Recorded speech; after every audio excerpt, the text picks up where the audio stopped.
Hello, what's going on, everybody? YouTube family, I am back with another live stream. Hope you guys are doing well. I've been doing absolutely nothing in this current environment. Monday, Tuesday, Wednesday have 0 trades this week. Haven't even attempted anything. Still showing up, still looking for opportunity, and there's just nothing in my wheelhouse right now. We had a bit of a holding pattern going into the Nvidia earnings that just came out today in after hours. If you look at let me make sure I got all this. You can see like the SPY over the last few days, or it pulls back sideways. Nvidia earnings comes out, gets a little bit of a pop going. But basically, since pullback lower high through here, like, we haven't really been making any progress. What I would have loved to see would have been this 650s, 660s crack and roll over and actually get some sort of a panic. You get participants moving out of names, out of the markets, panicking, sell side imbalance, and then chart patterns start to set up again. But as long as we're in this sort of consolidation phase, I'm just not seeing a ton of opportunity. I did throw out a watch list there in IU and on Twitter yesterday. I was looking at some of these semiconductors, but again, they're related to Nvidia. Now, Nvidia had a decent chart pattern where you get these higher lows, a clear out on a multi-day run, sits back, bounces, hard crack lower highs, and you've got this higher low trend fail off of a pull inside day and failed follow through day. But given that this was heading into earnings, it kind of ruined the setup.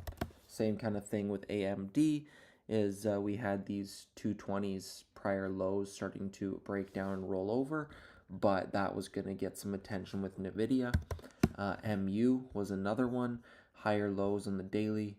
We got a high a day clear out, failed follow through, started to break close weak, but again, it was tied to that Nvidia. So yes, there might have been some range to play, but all in all, was holding relatively well until this earnings came out. So now what we had was some recent consolidation period. That what was working last week was names like AMD, where you'd get these support breakdowns, and they would follow through to the downside. We had Intel, did it right here, through a couple inside days, fall through to the downside. NUAI, that was a smaller cap name, but once it failed, fall through to the downside. Those are the two trades I took from last week, and they worked really well. But now we had a holding pattern, we had support cracks, names were pulling back and selling off rather aggressively. They weren't tightening near that support level where you get a new shareholder base once that level finally gives way. So it was a bit extended to the downside getting into that support level. These names are still up near highs, so they're still extended. The SPY and the Qs are not showing any strength whatsoever.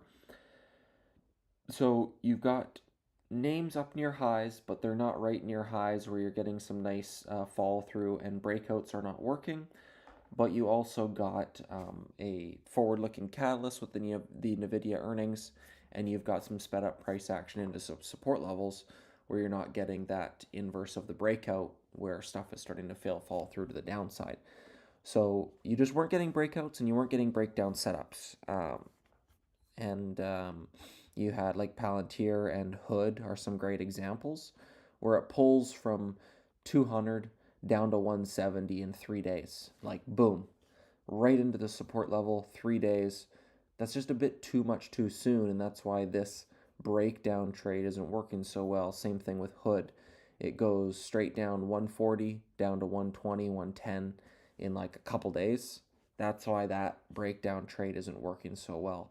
So just the way stuff is setting up, almost like they got a few days ahead of themselves. So I just took the hands-off approach rather than trying to get cute with stuff and try to finagle a position, get in and out, maybe a bit scalpy. Just decided wait for some account builders, wait for some real needle movers, and then focus on those. um, so as far as daily charts, those were the ones I had on watch from the watch list yesterday, and they were just in a holding pattern going into earnings, so I had no real interest in watching those. Now, as far as watches going into the rest of the week, Scythe was a liquidity trap setup. It was on my watch list right over here from this day. I did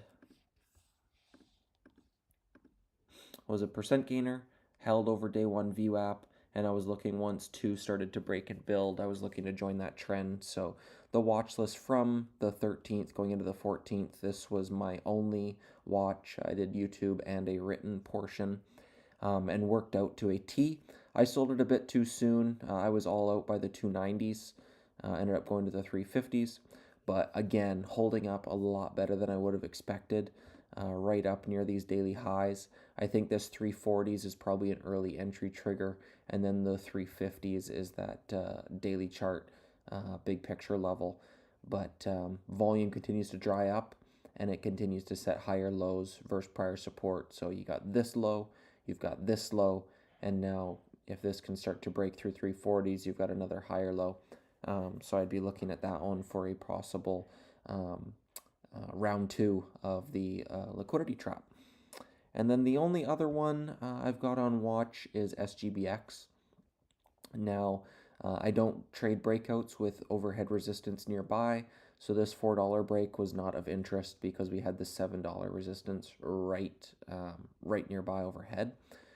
And then that being said, I also gauge extension from the most recent resistance level it broke through. So it's only gone from 4 to 7, so it's not in any sort of extended territory, according to my criteria, where I like to see at least 100% move. It did really only have 1 day of range expansion, but I like that it did top out. It broke through it a little bit in after hours, but didn't really get much higher. So what I would like to see on something like this is two scenarios. If this continues to push through sevens, I would just like to see it go parabolic, blow off tomorrow, and then maybe get a first red day trade on Friday. The other way I would look to trade this is let it go from 4 to 7, have an inside day tomorrow, and collect shorts looking for this overextension while it's not super extended, and put an inside day between this 4 to 7. Ideally, like as close to the highs as possible. If we could get like 550 to 7 and it holds in this upper end of its range over prior day's VWAP, maybe volume starts to dry up, and then get a re-break of that 7 level where it's now a multi-time frame on like a 2-day, 3-day breakout and a multi-month breakout. So two scenarios. Either it continues to run, I look to mean revert a first red day in the coming days, or it tops out here at 7 and then consolidates for at least a day, and then maybe get a re-breakout, earliest Friday, maybe next week. But those would be the two plans on that one. And then Scythe looking for that one to break and build 340s, 350s for a possible liquidity trap round two. We got Mr. in here, Tina, stuff and such. Nothing for me, no trade is a trade. Yeah, they always say cash is a position. That's the approach I'm taking. Just not looking to dig a hole. I did have that drawdown period a few weeks ago, and it was not fun. So I've dug out of that. I'm back up right at my account's highs, and I'm just looking to be picky and wait for something truly nice to set up. What a best trade given by Nate on SGBX. Yeah, Nate was all over it. That's one of those things where he had a great plan, great thesis. He laid it out in the room. I just I don't blindly follow Nate's ideas. He has lots of ideas, and only way I'm following, quote unquote, following his ideas is if I have the same thesis, and I kind of see the same idea, and then he just confirms what I'm looking at. Is really the only way I'm taking other people's alerts if I can formulate my own thesis and take their game plan. Um, but yeah, CYPH and SGBX really the only main two going into Thursday, Friday this week. But just continuing to take it slow. I know I haven't been on here in a couple of days, so I just wanted to give you guys an update on what I've been doing. And I've got quite a few trader friends that have done really well. You know, 7-figure traders, and they're in drawdown periods, and it's not an easy market by any means right now.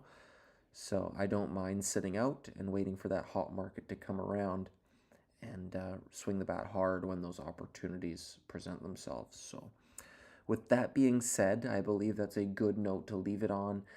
Feel free, the link down below under where you can find me to my Twitter.